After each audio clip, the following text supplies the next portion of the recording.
So, hey guys, my name is Jamie Woodruff. Wait for my awesome slides to work. Why not? There we go. Yep. I'm a certified penetration testing engineer and a cyber essentials assessor as well. And this is going to be social engineering manipulation for information.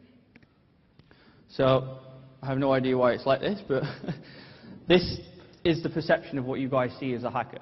Yep. So you don't see anything else other than a guy sat behind a PC with a mask on, just hacking away. Anonymous. The media, for a prime example, tend to display this image, and that's why we actually see that. Let me just reset my slides because it seems to have busted.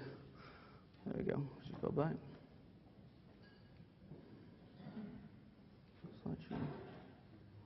There we go.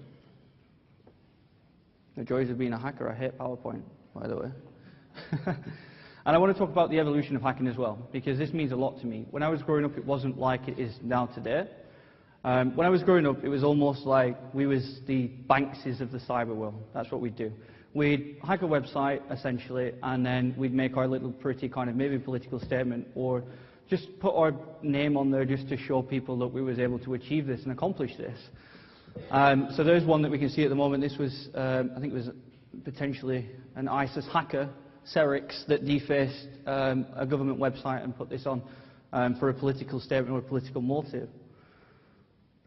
But this is what it's going to now, you know. It's going towards corporate extortion. So when I was growing up, it was digital graffiti, but nowadays it's about making money, you know. It's about motive.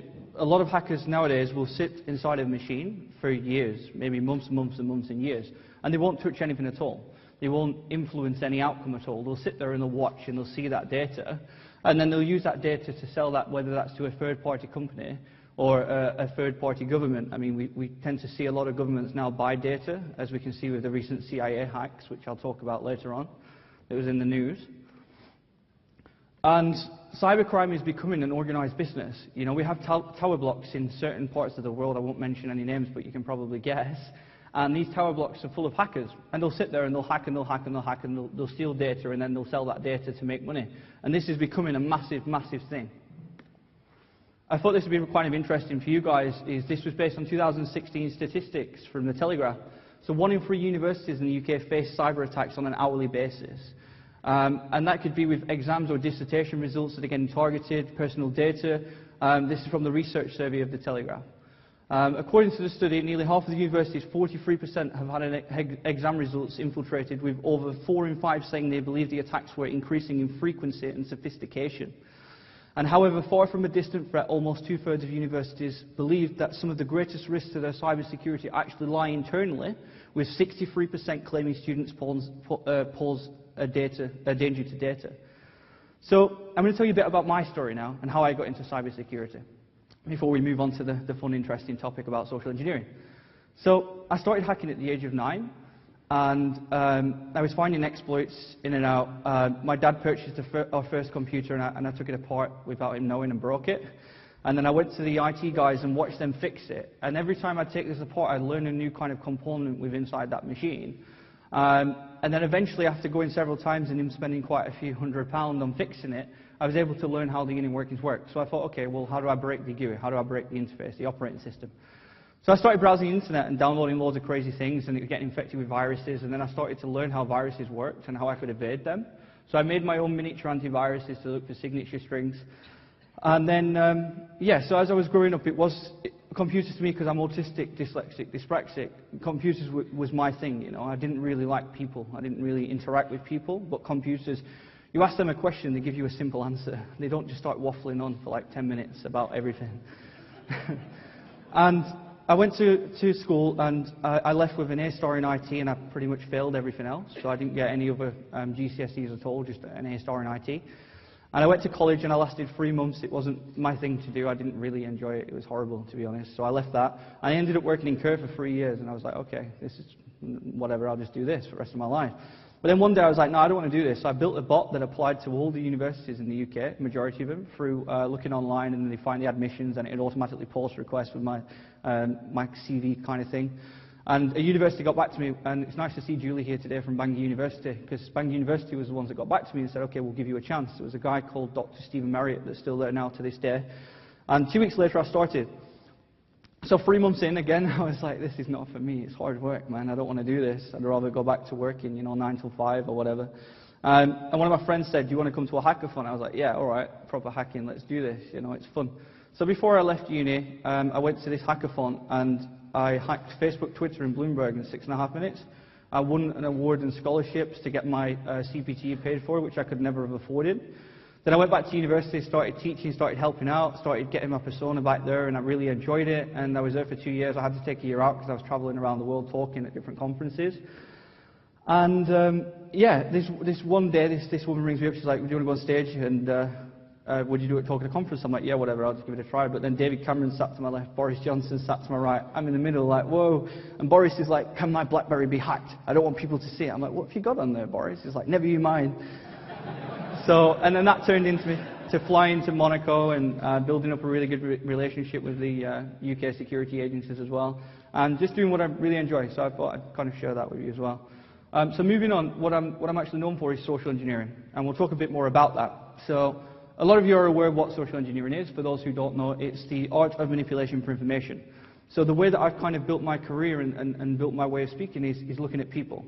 So automatically I can look at your jewelry, I can see how your posture is, your facial expressions, your micro expressions, build up this persona about you, and I can tell if you're a low-level employee or a high-level employee, and then just exploit you, with permission, of course.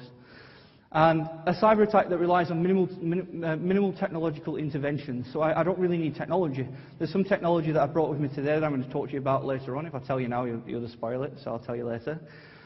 And all the social engineering techniques are based on specific attributes of human decision-making known as the cognitive biases. So bugs in the human hardware, because we're all caring and loving, so I just exploit that legally. And that just talks a bit about how it happens. So what do? I define my end goal or the motivation. So what do I want to gain access to your business? So one of your employees might have called me up with permission from a director and said, "Jamie, we want you to find ways into our industry, okay? We want you to find ways in to extract specific information or to gain access to a secure location." That could be my perimeters. Majority of the companies say, you can break in by any means necessary without causing physical damage or distress. So I can't make people cry and I can't hit the fire alarm, which sometimes that's the easiest. But through online reconnaissance as well. So if I'm going to break into your industry or break into your university, I do a lot of online reconnaissance. So I'd look to see what after-school activities you do, after university activities you do, what buildings are open, what access you need to them buildings. Profile physical and human targets. So I could sit up to a target. I'll talk about one later on where I sat on them for up to 6 months, and I found a way in, which is kind of really funny. I'll tell you about that later, otherwise again I'll spoil it. Gather information, select attack vectors, overcome moral and ethical dilemmas. Now that's the most difficult aspect of it, is because sometimes you might go too far, so you have to find the ethics of what you're actually doing. Launch an attack, and then eventually, if you have to repeat the process, that's how you'd repeat the process.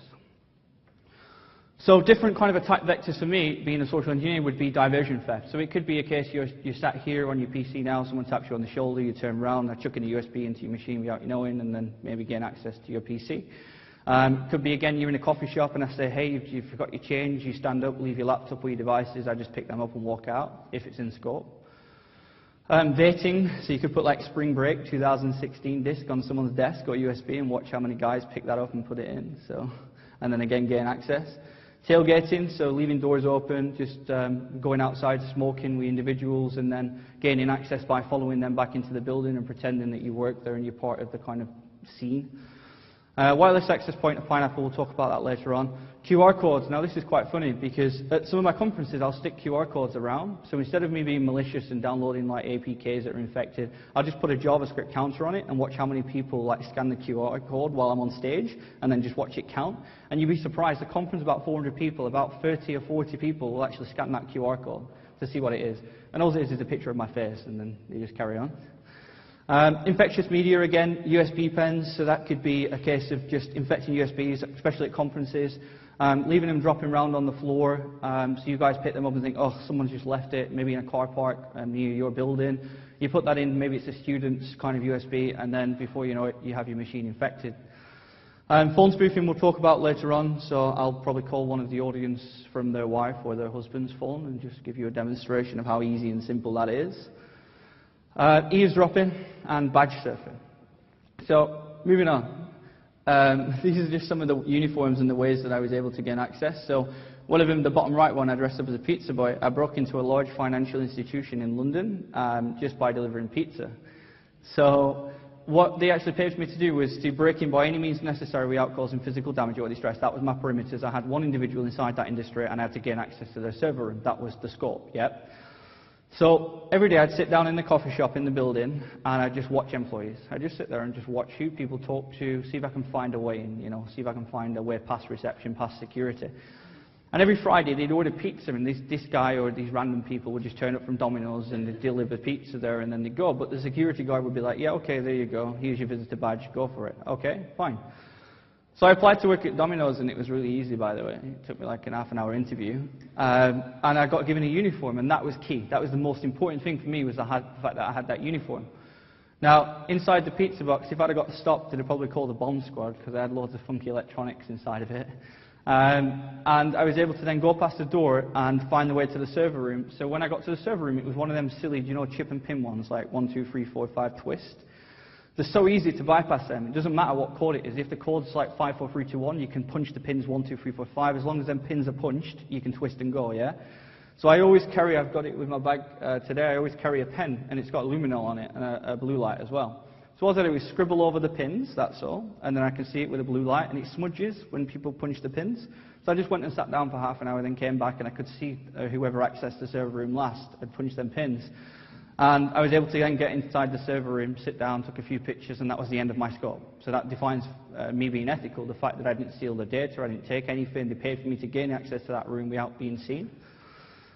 Another really interesting one was at the top right. I flew all the way to Sydney to talk at a conference. And I have this weird thing where I need orange juice when I get to a new place, from my autism again, but I just really like orange. And I walked inside the hotel and I was trying to find this orange. I was getting really frustrated because security, every time I'm at an airport, they always confiscate my stuff and keep me for like a few hours, and it's so boring. And I got to the hotel, I was like, right, I'm finding orange juice. Couldn't find any, walked into the kitchen and saw a chef's uniform, so I just grabbed it. I was like, yeah, okay, I'll do something with this. So I went to the toilets, got changed, and I served everybody at the conference tea and biscuits, and they didn't know that I was here to speak. So I was listening to all the conversations, watching people type their pins into the phone, just listening to absolutely everything. And then when they stood on stage, it was like, yeah, Jamie Woodruff's not arrived, we're going to have to move on to our next speaker. I was like, no, I've been here for like 3 hours. Hey guys, like, what? Stood on stage and I was unlocking people's phones for them, that the pins were, and all sorts. And I used that as my kind of improvisation at that conference to talk about. But that was so easy. And again, if I was there to be malicious, the best way to target people is at conferences. This was a really interesting one, so I actually have it here with me today as well. I print my own ID passes, and this was Global Airport Development Conference in Amsterdam, and all the heads of Virgin were there. And I was there to speak at the conference about ethical hacking airports and how I'm able to infiltrate certain places. I'll just leave it at that. And what I did was I was stood there and all these directors from Virgin was like, well, he's such a wonderful chap, he's from Virgin Atlantic, he works in our business thing, and I just built this persona up throughout the day. And then at the end I stood on stage, I was like, no, I don't work for Virgin, by the way, I just bought that on eBay for like 40p. I'm actually the hacker guy, and all the faces just dropped, But this is so easy to do. I mean, if you look at my eBay history, you'll see I buy Royal Mail, I buy FedEx, and DPD, UPS, Deliveroo, that's another good one at the moment. And they're so easily available to purchase online, so easily available. And I think I just bought a whole Royal Mail outfit for like 60 quid for the police, the jacket, the top, the pants, and it's this year's as well. And that's just disgruntled employees, so someone that's worked there or left, and they just think, well, I'm going to make a few bob and sell the uniform. But they wouldn't think that that's what the uniform would be used for. I've turned up to many places before, and one being quite interesting, sorry about the picture as well, I wasn't intending using it for the conference, but this was a large fleet company. Their net worth was in excess of 50 million, okay? So they paid for me to do a pen test with their CEO guy, and I went in and pretended that I wanted some fleet cars, for my business. So I walked around, and as soon as I saw their alarm company was a nice sticker on the alarm at the front in reception, I took a picture of it. I went back, I printed myself an ID badge for the UK Security Solutions who do their alarm systems.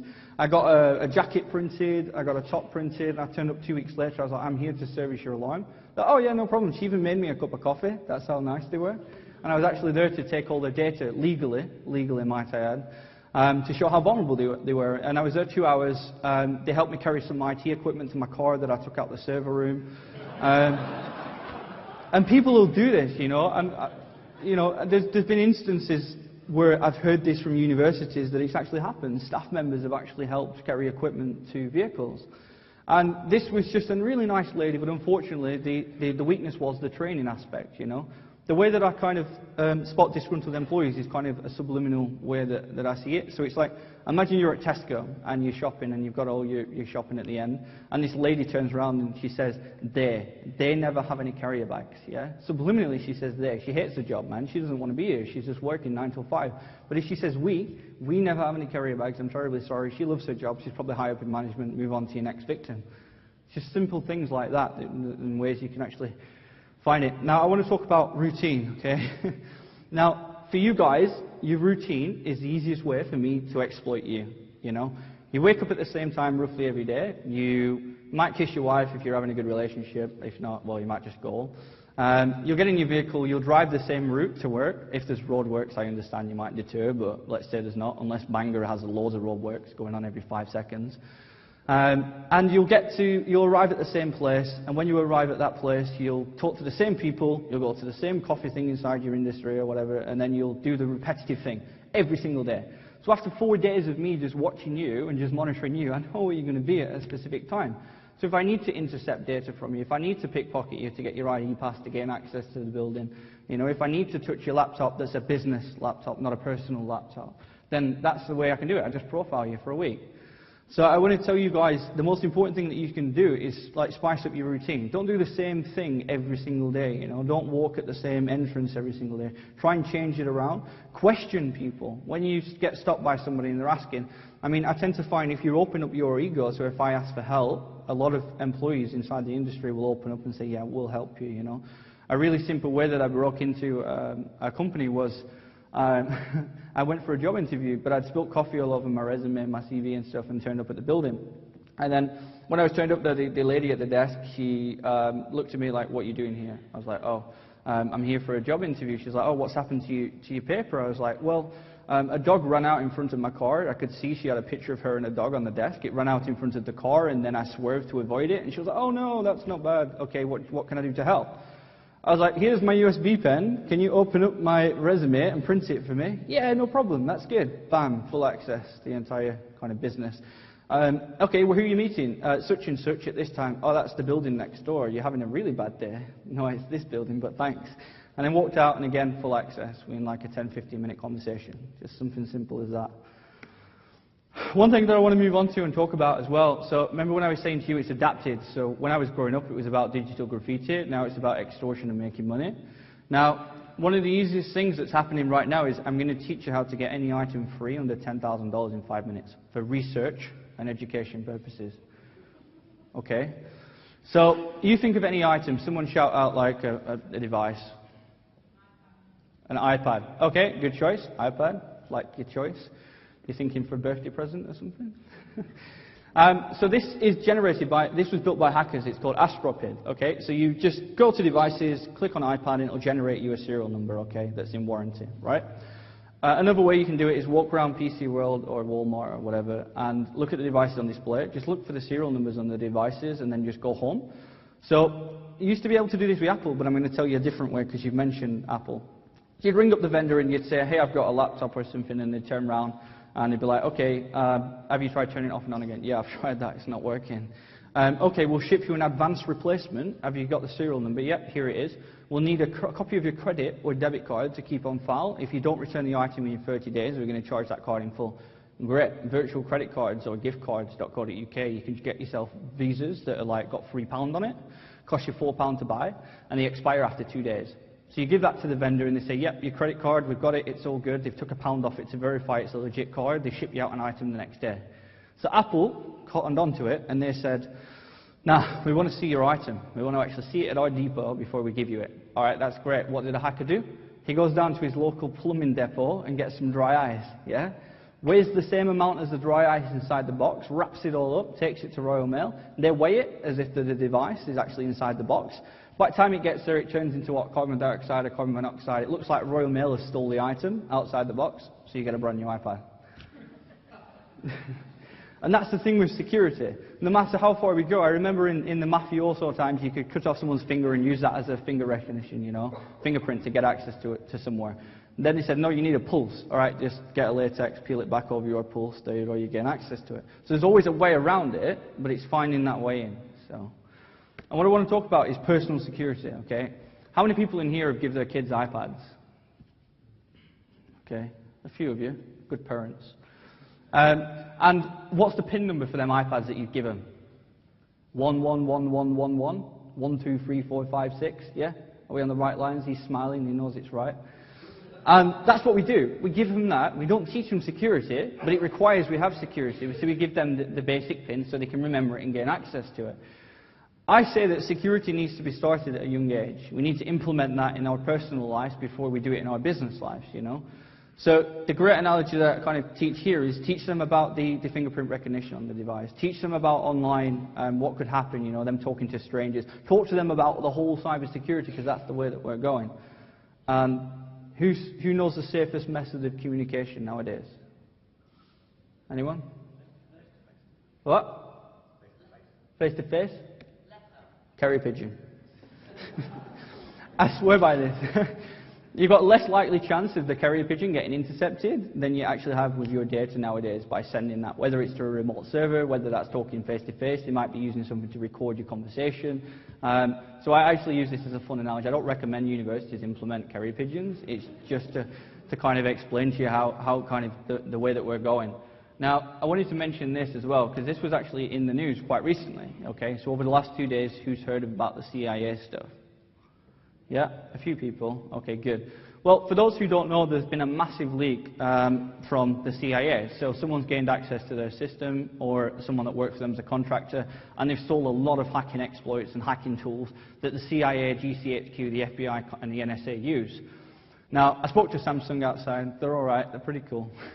I said I was going to use this as an example. Now, it's not Samsung's fault, you know. These guys have been trained to find exploits and ways in. So this was developed by GCHQ, and the code name was Weeping Angel. Now, who in here has a Samsung Smart TV? Put your hands up. Okay, yep, so there's ways to check online. But what Samsung have released a press release saying, don't talk about anything confidential in front of your telly. That was their response, like, at the moment. They're obviously going to fix it and patch it, but I mean, Apple was susceptible, Microsoft was susceptible, Google just turned around and said, we're not even commenting, you know, we're going to keep it to ourselves. But Samsung's press release were, do not talk about anything sensitive in front of your telly until we release a patch. So guys, don't have conversations in front of, even if it's turned off, you know, there was a ways where they could get it in standby mode, where they could actually intercept and listen. So yeah, it was developed by the CIA and MI5, it was actually GCHQ, but yeah. The Weeping Angel, and it's based from Doctor Who, typical GCHQ guys. And then the recordings are then sent to a CIA server, where they then use to look for keywords and monitor keywords. I'll show you an example of how we can monitor terrorist keywords later, so we'll do a demonstration with that. And the smart TVs, the voice control, and the microphones continue to pick up conversations in the room, and the virus makes the television appear to be off when it's on. But I mean, that's a prime example of where we're going now in modern age, you know. I was doing a tour of Norway last year in November, and there was this guy in the audience, and he was a horrible guy. He kept shouting out every 5 minutes. I was like, oh, whatever. He said, I want proper hacking. I was like, right. So I broke into his hotel room at that night. Yeah, he gave me permission. He said he wanted proper hacking. And I stole his laptop, reset his Windows password within seconds. It's really a simple way to do it. It's not Microsoft's fault. It's just ways that you can do it. Got access to all his passwords, and he used the same password for everything, like a lot of you people do in here. And what I did was, I FaceTimed him the next day live on stage. So he stood up out of the audience. I said, right, walk outside. He was like, okay. So everyone's looking at him. I said, keep walking, keep walking, keep walking. Stop, turn to your right. He says, right. I said, what's that? He said, that's my Tesla. I said, bang. I started his car remotely and then drove it to the front of the hotel, stepped in it and drove off in it. And his face was just like, what? How did you do that? Easy. He used the same password for everything. So I downloaded the Tesla app, logged in with his email and his password, started his car and said, come to my location. And I was stood at the front. But that just goes to show, you know, Tesla's really secure, but the end user, the individual, is not secure. So now I want to mention a bit about IoT. So who knows about IoT? I hope so. Okay. Stuff like your smart devices, your thermostats, your fridges, all them cool stuff that you'd buy that cost a lot of money just to fit in. Yeah, them things. 15 billion connected devices in 2015. That's 40 billion connected devices in 2020. Now, there was a Mariah botnet last year, and you heard about half of the East Coast going down in the US, okay? That was 17% of the entire botnet that knocked down PayPal, Twitter, Facebook. Just 17%, that's all. And that again was IoT devices, infected webcams, infected baby monitors. They're an easy one at the moment. So I want to move on to CCTV hacking, okay? Now, what you can actually do is you can actually go onto Google, and when I've got internet at the end, I'll show you. You can type in a specific string into Google to pull up public available CCTV cameras.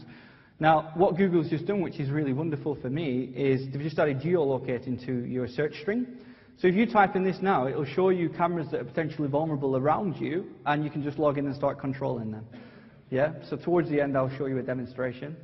But you can just log in. So if I'm doing reconnaissance on a building, I'll sit there and I'll look for public. So I'm not breaking any laws, because Google just starts eating everything and they've indexed it all. And I'll look and I'll just count how many people walk into your business, point the camera towards your door, and then when there's a lot more people going on, I know there's a conference. So I'll just hey, I'm here for the conference. Okay, wonderful. Yeah, great for reception. So another one that I thought was interesting to mention was baby monitors. Now, these are on the uprise from hackers extorting money from parents. So what they'd actually do is they'd take a screenshot of the baby sleeping and then say, look, we've got pictures, we need some money, we need you to transfer it or we're going public. Now, a lot of the families now are actually doing this and paying hackers, and then they'll just move on to the next victim. So it's almost like a physical ransomware in itself. But FOSCAM that made this baby monitor was actually the most susceptible. It was just a cheap camera that you could buy online from eBay, but they used the same password for every camera. So once it was on the network, all you need to do is scan for that open port, just look, and then you get a whole list of them, FOSCAMs, log in with the default credentials, and again, you could then gain access to that. You could then upload malicious malware to that device and control that device to do other things other than monitor the baby, but I thought that'd be interesting to put in. A really cool one, who's heard of Shodan? 2 people, 3 people, that's good. Well, Shodan, basically, a lot of vulnerable devices around the world get uploaded to this website called Shodan. So if you guys log into Shodan and type in your university name, you might find SSL certificates or any machines or systems that have potentially been compromised from your kind of university that has been uploaded to Shodan. And then what hackers would do is, from here you can, so as I was doing a search query here, looking for FOSCAM, so it showed 197,000 FOSCAMs that was open and vulnerable. Now, you can type in fridge and defrost someone's fridge and freezer if you want, but I don't recommend that. But again, it just shows you how susceptible we actually are. Now, I want to talk to you about something that's important. I cannot stress the real importance for you guys to train your employees who you work with on a day-to-day basis. So train them about people like me, malicious people like me, but I'm not malicious, if I worded that right. So just train them, make sure that they understand the threats that are aware. Universities, a lot of people come and go. A lot of people. The doors are always open. You're always wandering around, students. If I turn up to my university, I found a few exploits at my uni and it was really nice and patched them exploits, but imagine how many people are actually inside of that university that are keeping them for themselves, or selling them on to potential other students. So the biggest one that I'd like to teach you guys to take away with would be for training. Train your students about cybersecurity. Put some kind of newsletters together to send out information towards your students to teach them the dangers of cybersecurity and teach them the benefits of cybersecurity. So that's the finished point of my presentation, where we'll move on to some cool stuff now. So I'm the Cyber Safety Advisor for the CyberSmile Foundation. So them guys do a lot of stuff related to online bullying. I'm Technical Director of Metrics Cloud, and I'm a consultant at Accenture as well. And that's my Twitter. Feel free to shout good comments out, not abuse. So what I thought was actually interesting, we'll start this up with, is who's got your car keys in the pocket? Put your hands up. Please participate. Okay, 1, pull out your car key, and then click it, all right? Just click unlock. Everybody do it if you've got them, just click it. Oh, I need to press play, my bad. That would help. Can we kill the sound? You see? So I'm not doing anything. So that's your car key that you're clicking. So what I can actually do is, maliciously, is clone that using repetitive, and then use a really cool device that costs $100 to buy. Can we kill the sound? I know, but I can't mute it. I'll just pause it. There we go. And what you can actually do is do a repeat attack using what we call a yardstick 1, which is below 1 gigahertz wireless hacking, so you can transmit and receive. So after a few attempts of you unlocking your car in the morning and me just sitting next to the bush, I can then work out what your company car is, where you might keep a briefcase or might keep some kind of information inside your vehicle that I need to get access to. So I thought that was a really important thing. There's a lot more around that. That's just a brief demonstration. It does take quite a while. Is there any questions related to that? Wow, completely quiet. Okay, so can you talk amongst yourself for like 2 minutes while I hop over to my talk network? Just have talks. I hate quiet.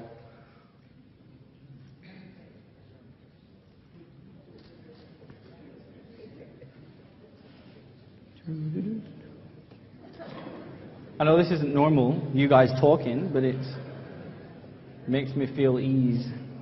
Okay, just wait for my talk.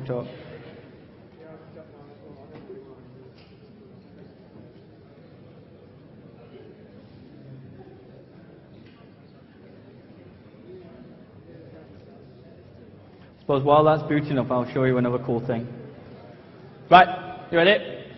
Okay, so what I've actually done is I put a bot together with Node.js to monitor kind of keywords around the world for like terrorism. So looking for stuff to do with relating to ISIS. It was just a pet project of mine that I put together while the other demonstration loads up. So what this is actually doing is, I apologize for any bad words or any accounts that we might see, but it's going through Twitter right now and it's cross-referencing them keywords with events that are currently happening around the world. And hopefully in the next kind of 30 seconds I'll be able to show you some accounts that it flags up. And these accounts get flagged up before actually Twitter get made aware of it. So it could be fresh accounts. It's using an API translation where it actually looks in Arabic as well, just monitoring ISIS. I know other organizations out there, but I'm just picked these for kind of a topic. And then what we can actually do is we go to Streamglobe, npm start, good old Google Chrome. Likes to crash my computer every 5 seconds. And then it's feeding that data in. So this was actually a framework that Twitter made for something else, and I just piped the data into it to give it a nice, pretty interface. So people that come up with red are people that have been flagged up as terrorist-related material. People that are yellow write their own content and distribute terrorist-related content. And the people that are grey are people like me and you that just read the news. So this is just monitoring a small proportion. I'm still talking with Twitter about gaining access to other feeds. So hopefully in like 30 seconds we should see some accounts. I know we saw some earlier.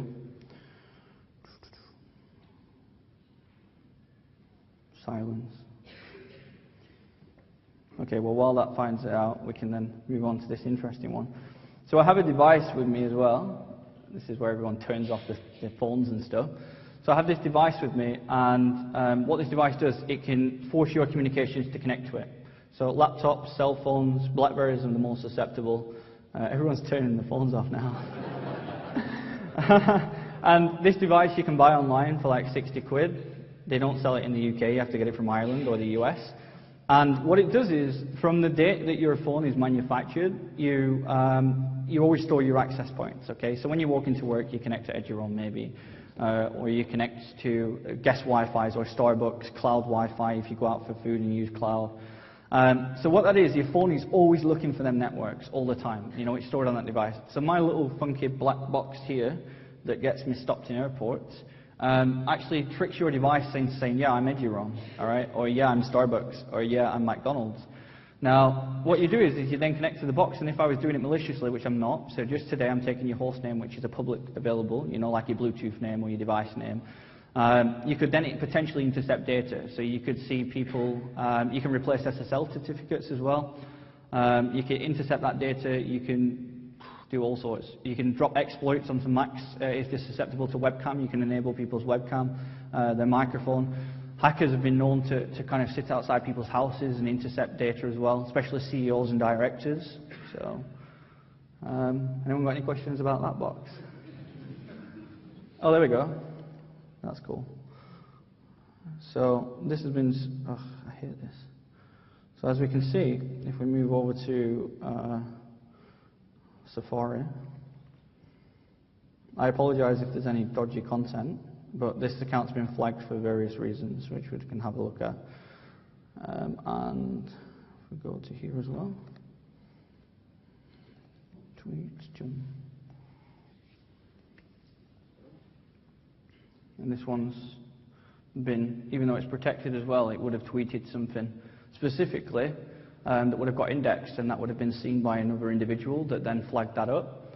So, but there's still a lot of work to do on this.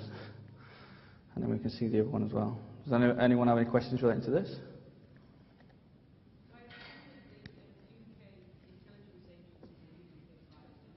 Yeah, definitely. But you've got to look at it from their perspective. There's not a lot of resources. Them guys harvest so much data, but then just leave it in a corner until they need it. So it's not actively looking through it, if that makes sense. So this was another account, anonymous, kind of related, hacked by, oh, this has been hacked by another hacker. So hacked by Ghost for you guys. But yeah, so this was one that was flagged up as well, and someone's defaced it and changed it. So.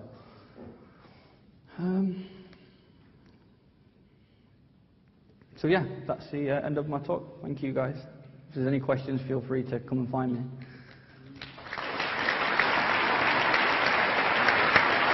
Oh, I can close. Before I go, I'll do a really quick thing, because I just remembered. I should make notes, shouldn't I? Who's got business cards here? Yeah, do you have your cell number on your business card? Anyone? Can I have your card? Can I have your card as well? The stage is really high. Thanks. Bath.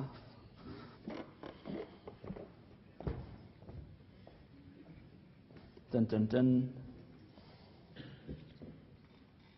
Okay.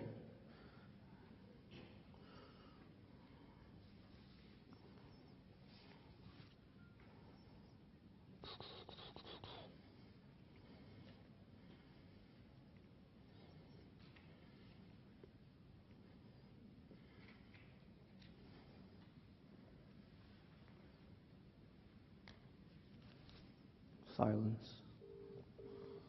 Okay. Processing your call. That's not me, by the way. That other one. So, Mr. Beaver.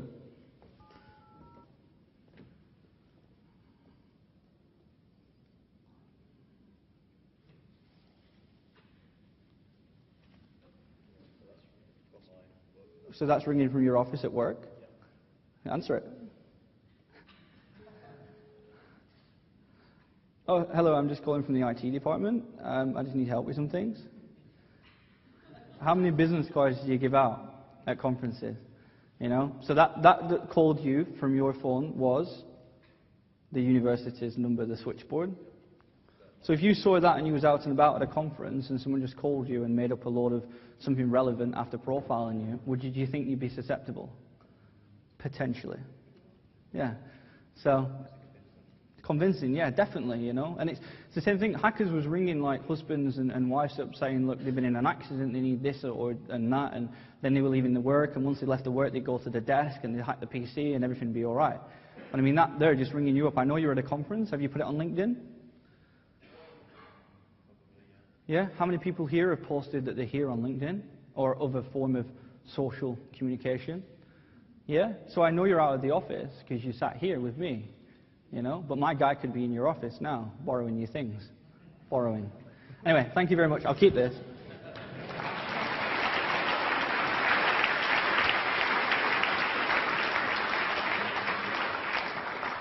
Thank you. Jamie, do you want to take any questions now? Or? Yeah, you can do questions. Has anyone got any questions for Jamie? Feel free to get me an orange juice. We've got one down here.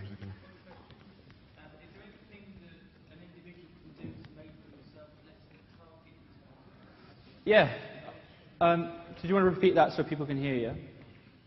This is, just a quick question about personal appearance. Is there anything that an individual can do to make themselves less susceptible to observation by Yeah, so hackers? I mean the ones that you hear on a day-to-day basis, but a lot of people don't do and don't use, is just maintain an up-to-date antivirus. It's really critical that you guys do that. The first line of defense is your employees. The last line of defense is your employees, you know. So make sure that they're aware, you know. Make sure that they understand what potentially could happen. Make sure they understand spoof calls, you know. So with that, make sure you've got an up-to-date antivirus systems. Make sure you keep your patches up to date as well. So on your machines, a lot of universities roll that out. But a lot of people now are working from home, so they might use their personal devices to access. They might use a VPN. So it's just look at what you guys have got that you're trying to secure first, and then find ways to kind of secure that. But a lot of hacks now are not targeted in a sense. They're what we call like drive-bys, so it's opportunity. You know, if someone's vulnerable and they've just accidentally discovered that they're vulnerable, they'll then exploit and profile and then do that target. So it's not a case of, the way I say it is, it's not if you get hacked, it's when. I guarantee in the next 2 to 5 years, each one of your companies and universities in here will suffer from a breach, a big breach. Yeah? So it's about making sure that each data is kind of separated. A really good one that I find for universities is multi-cloud. And moving forward, I mean, I work quite a lot closely. I'm a speaker for Rackspace. So the way that multi-cloud works is, imagine a 16-digit a card number. You could store that in one cloud. You could store the expiry in one. So if one gets breached, it's useless data essentially. So if universities looked at implementing that student data side and looking at multi-cloud kind of solution, it would be a lot secure. So it's about looking at what you've got to secure first, and then obviously there's ways around that to protect. I mean, a really simple, I'll move on to yours as well, is who's got an Android phone in here? Quite a few, yeah? Okay. So you can like go to the store and download this free app, which really frustrates me. And you can tap your contact list to the phone, and it actually shows you my 16 digits, your expiry date. It shows you transactions from the card, so where you went to buy stuff. You can even, it's got an encoded PIN number on there as well, and you can even lift contact list at £300 if you wanted to play with it, but I don't recommend that. So. My question is, when is the last time that you were aware you had been hacked? Me? Probably when I get people trolling me online, but it's from old stuff. So I'll show you one of my passwords. I'll show you one. I don't mind. It's not a used account anymore, but just to show you what I use now is, if we could just switch over to this really quick. So I use a piece of software called LastPass. Okay? So LastPass is a really good password manager. All my passwords are 100 characters or more. Yeah, I'm never going to remember them in my entire life. I mean, if we look at LastPass, if I look at a really old account of mine that I no longer use and it's got nothing on it, we can actually do, if I go to there, paste that in, you see, that's some of my password.